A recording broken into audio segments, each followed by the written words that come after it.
Bonsoir à tous, bienvenue à tous pour ce principal rendez-vous de l'actualité dont elles sont les faits saillants. Le général de corps armé Zakaria Cher Ibrahim a visité le navire chinois Hôpital.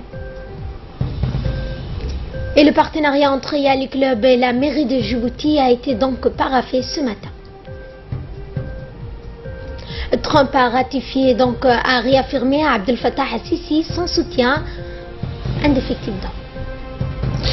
Voilà, donc c'était les titres. Merci à vous de nous rejoindre. Le général de corps d'armée Zakaria Cher Ibrahim, chef d'état-major général des armées, s'est rendu donc ce matin sur le navire hôpital chinois Arche de la Paix sur invitation du vice-amiral Guan.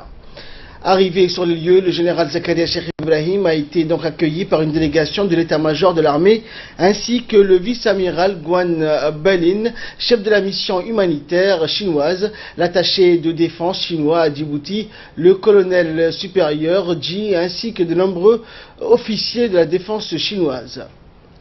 Le général Zakaria Cher Ibrahim a ensuite passé en revue les troupes chinoises qui l'ont accueilli sur le pont du navire avec toutes les honneurs. Les deux parties se sont ensuite retrouvées dans la salle de réunion du navire hôpital Arche de la Paix. Le vice-amiral Guan a remercié le général Zakaria pour sa venue sur le navire. Il a ensuite assisté à une brève présentation du navire et l'historique de ses réalisations depuis sa mise en service en 2008. Notant que c'est la seconde fois que le navire hôpital Arche de la Paix passe par Djibouti.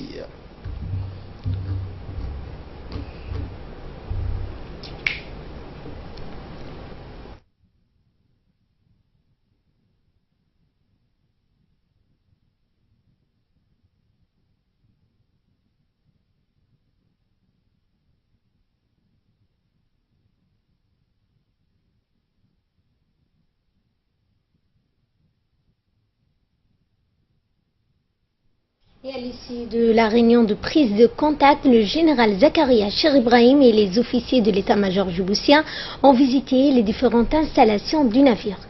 Ils ont donc tour à tour visité les salles de consultation, d'opération, de scanner et autres.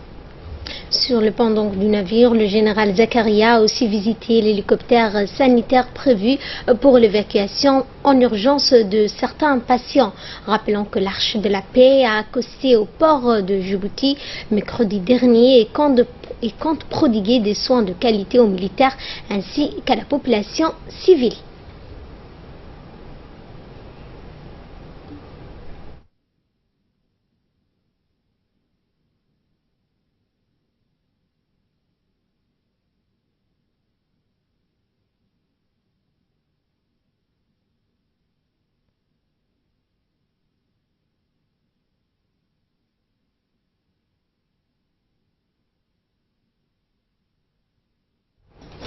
Et dans le cadre de l'arrivée à Djibouti du navire chinois Arche de la Paix qui a fait escale donc à Djibouti dans la journée du jeudi 24 août, le président de la commune de Balbala, Ouaberi Nour Eleye, a rencontré à cette occasion l'amiral du bateau hôpital dans son cabinet. Au cours de cette entrevue, le président de la commune et l'admiral ont discuté sur les opportunités des services et soins médicaux qu'offre donc à la population locale de Balbala, en particulier le village de Doralé et celui de Warabali.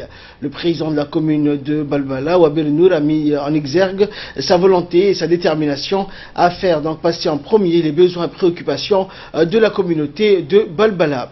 Il a également expliqué que cette offre de soins médicaux aux habitants de la commune de Balbala de la part des Chinois reflétait des relations d'amitié entre les deux peuples et les deux pays. Et quant aux habitants d'Oralé, ils étaient si nombreux à répondre à l'appel et ont largement exprimé leur satisfaction. Par ailleurs, l'offre des services médicaux était si variée et constituée de nombreux cas de maladies si fréquents à Djibouti. La pharmacie, pédiatrie, ophtalmologie concernant des cas spéciaux, les médecins chinois ont fait en sorte d'évacuer sur le bateau hôpital pour les soins les plus exigeants. Nous vous en parlions en début de journal. Dans le cadre de la Journée internationale de la jeunesse célébrée tous les ans au mois d'août, le Yali Club et la mairie de la ville de Djibouti ont voulu célébrer cette journée par la mise en place d'un partenariat entre les deux dans les domaines comme l'environnement, l'implantation d'arbres sur les artères et les cités de la capitale, mais également dans l'éducation avec l'octroi de livres à la bibliothèque municipale.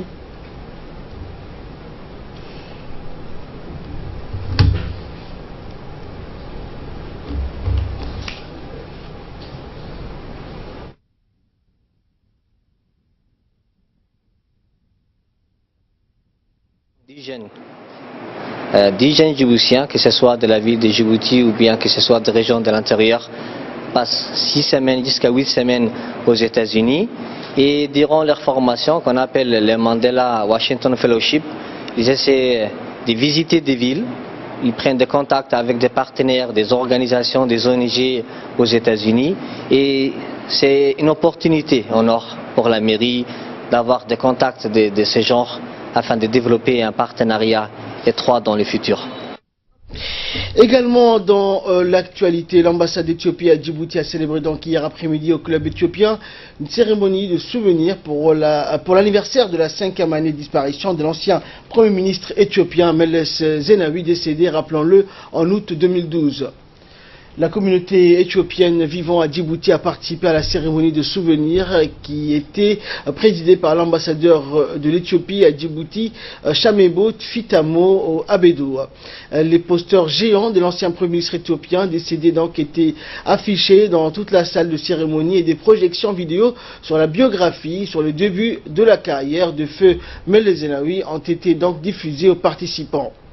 Après avoir observé une minute de silence en mémoire de feu Meles, l'ambassadeur Chamemo Fitebo a allumé donc 5 bougies en hommage à feu Meles Zenawi, décédé il y a 5 ans, suivi par toute l'assistance qui a aussi allumé des bougies en mémoire au défunt ancien Premier ministre. Et cette cérémonie, qui est la 5e du genre organisée pour l'anniversaire bien sûr du décès de l'ancien Premier ministre éthiopien Meles Zenawi, un grand homme qui a fait autant pour son pays, a indiqué donc l'ambassadeur éthiopien dans une interview qu'il nous a accordée. Un homme, a-t-il dit, dans la vision qu'il avait, s'est matérialisé dans les différents domaines, tant dans l'énergie, dans l'économie. Aujourd'hui, notre croissance économique est en plein boom, l'intégration régionale et une politique éclairée dont il était l'architecte. Il a toujours œuvré pour la paix et la sécurité dans la région, la tolérance religieuse. Il est le père fondateur de la démocratie éthiopienne et la constitution. Meles Zenawi et restera toujours un homme qui inspire à toute la jeunesse éthiopienne et toute la jeunesse de la région.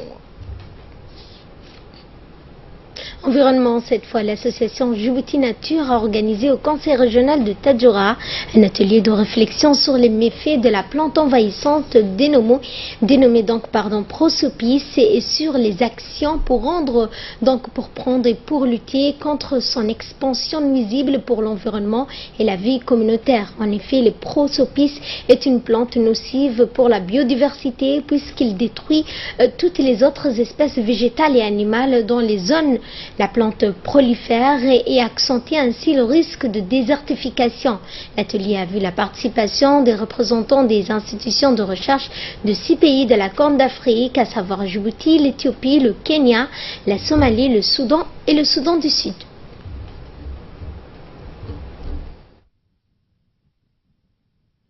Tous, honorables invités et chers participants, et de vous remercier pour votre présence.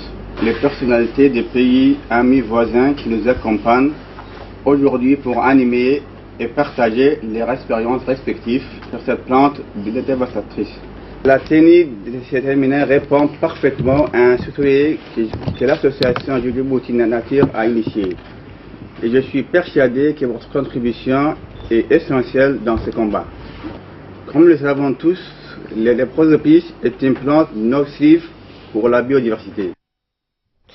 Également dans l'actualité, dans le cadre donc, du programme de protection des droits humains, notamment des droits des enfants, le comité de gestion communautaire de Hayablé a organisé donc hier après-midi une cérémonie de sensibilisation sur le droit des enfants. La cérémonie a vu la participation de plusieurs femmes du comité dans Ifrah Houch.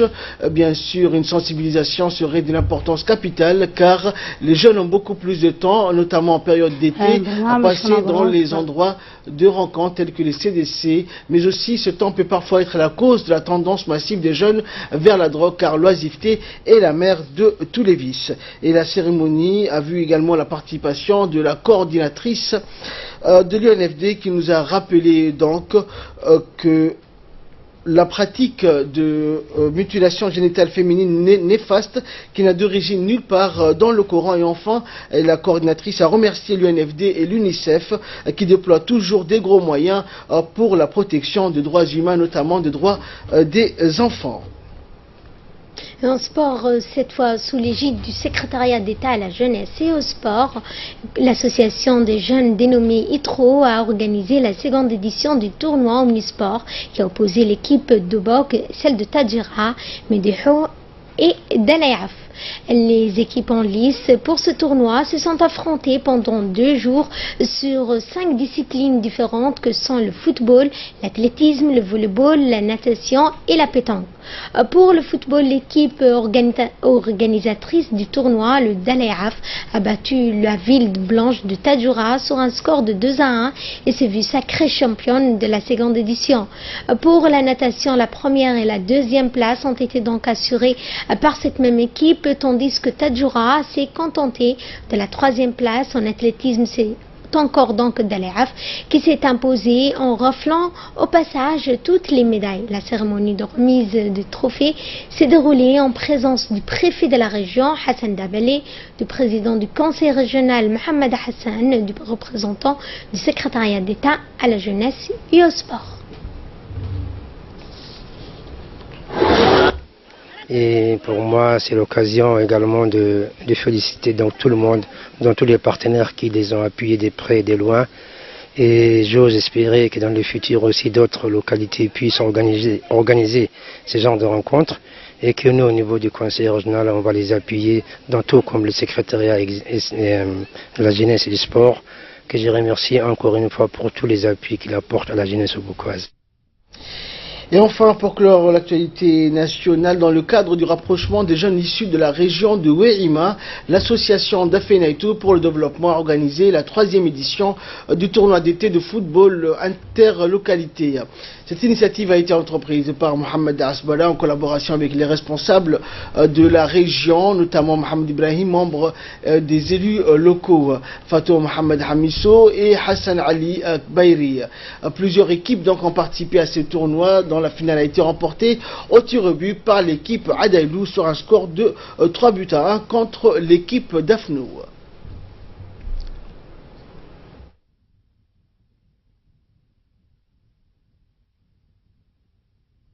Nous allons continuer d'organiser toujours ce genre d'activités. Plusieurs équipes sont participées de Adailou à Guirori. Et dans notre dossier de ce 22h, nous vous emmenons à Mogadiscio, la capitale somalienne, où une jeune fille dénommée Nasra Haji Hussein a brisé les barrières des métiers en se lançant dans la mécanique. Regardez. Nasra Haji Hussein a quitté sa maison il y a 10 ans à la recherche d'un emploi vers la capitale, Mogadiscio. Travailler comme une mécanicienne n'était pas parmi ses passions qu'elle avait à l'esprit. Cette jeune fille, âgée de région de Hira, 300 km de la capitale de la Somalie. Après un voyage périlleux de 10 jours, Nasra est arrivée à Mogadiscio chez un proche parent, le temps de trouver ses repères. Passé plusieurs mois afin de trouver du boulot, elle s'est finalement approchée de la mécanique au garage des services où on l'a engagée comme apprentie. Nasra a été découragée par beaucoup, mais au fil du temps, elle a réussi à se faire une clientèle régulière dans un pays où les emplois sont rares. Je répare différents types de voitures de luxe, des camionnettes. Parfois, je traite des camions lorsqu'ils sont amenés au garage. Pour de nombreux jeunes comme moi, obtenir une éducation solide ou même trouver un emploi est difficile avec les défis économiques et de sécurité auxquels mon pays continue de faire face lorsque nous nous reconstruisons autant que nation, déclare Nasra. Travaillons dans ce qui est traditionnellement considéré comme un domaine masculin. Nasra dit que cela n'a pas été chose facile pour elle. Mais avec le temps, elle a commencé à se faire connaître pour la qualité de son travail irréprochable. En mettant en cause les stéréotypes sexistes dans un pays ayant des possibilités limitées. Nasra a pu acquérir de nouvelles compétences et créer une carrière. Au même moment, elle a amélioré sa vie de famille. Et au-delà, nous passons à l'actualité internationale. Trump appelle Abdel Fattah al-Sisi pour réaffirmer le soutien de Washington. Le président américain Donald Trump a appelé donc son homologue égyptien pour lui affirmer son souhait de renforcer les relations avec le Caire, qui a été irrité par une réduction de l'aide financière américaine, a indiqué vendredi la présidence égyptienne. Au cours de cet entretien téléphonique, Trump a affirmé la solidarité des relations liant l'Égypte aux États-Unis, d'après le communiqué de la présidence. Les États-Unis ont décidé d'une part de geler 195 millions de dollars d'assistance militaire en l'attente de progrès sur l'aide bien sûr militaire américaine à l'Égypte, qui avait été en partie suspendue en 2013 par l'administration de l'ex-président Barack Obama en réaction à la répression contre les partisans de l'ex-président Mohamed Morsi, destitué par l'armée avant d'être rétabli en mars 2015 avec une enveloppe d'1,3 milliard de dollars par an. La diplomatie américaine avait ensuite publiquement relancé en août 2015 le partenariat stratégique avec l'Égypte en promettant le soutien de Washington en matière de sécurité et de lutte antiterroriste. C'est ainsi que prend fin cette édition. Merci à vous de nous avoir suivis. Excellente soirée sur Télé Djibouti.